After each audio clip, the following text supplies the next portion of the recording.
Okay guys, I'm going to walk you through how to do graphical analysis as a reminder to those of you who have used it before and as an introduction and help to those of you who haven't used it before.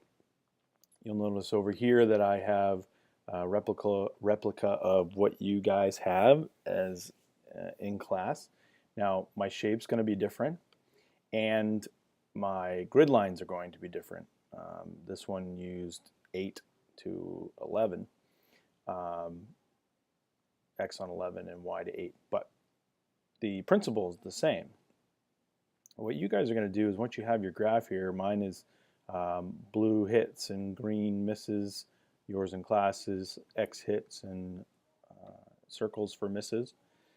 You want to input this information into graphical analysis. So I'm going to search for that, graphical analysis, and the program is going to open up and you will get a nice blank data set and blank graph, and I'm going to move this out of the way just so you can see the graph side by side.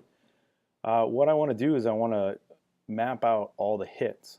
So for example, this guy right here in the middle, sorry about that, this guy right here in the middle, this says it's at 6, x6, y 4.5. So I'm going to input that into my graph over here, 6, 4.5, and you'll notice that it shows up on my graph as a data point right here. Now, you are going to have to go through and do each of them excuse me, on your own, inputting them as you go. In the interest of time for this video, I'm going to cut to the chase and show them represented here. Now, what I don't want in a graph is for the points to hang off the side. So what I'm going to do is I'm going to come down here and this my cursor turns this little squiggly line down here on the axis itself, and I'm going to click and I'm going to drag it over so it's all in the window. The other things that you need for a good graph are a title and to label the X and the Y axes. So I'm going to double click on the graph and it's going to come up with a title, and I'm going to call this just X, Y, point homework. We'll give them proper names. Click OK, and you'll notice now that it's at the top as my title.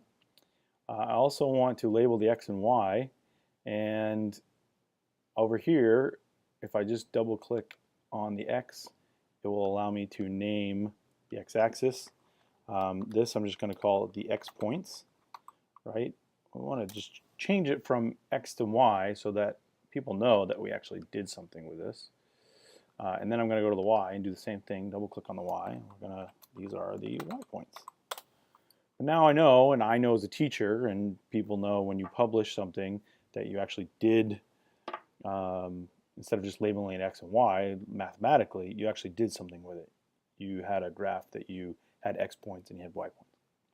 And now I'm ready to print this out. So I just click on the graph and I go to File and Print, and then it will print for me, which click OK on the first box, and then it's going to let me choose a place to print this to, and you choose your student and then print it out, and then you can attach it to your homework. All right, hope that helps. Review this as you need to in each step of the way, and good luck.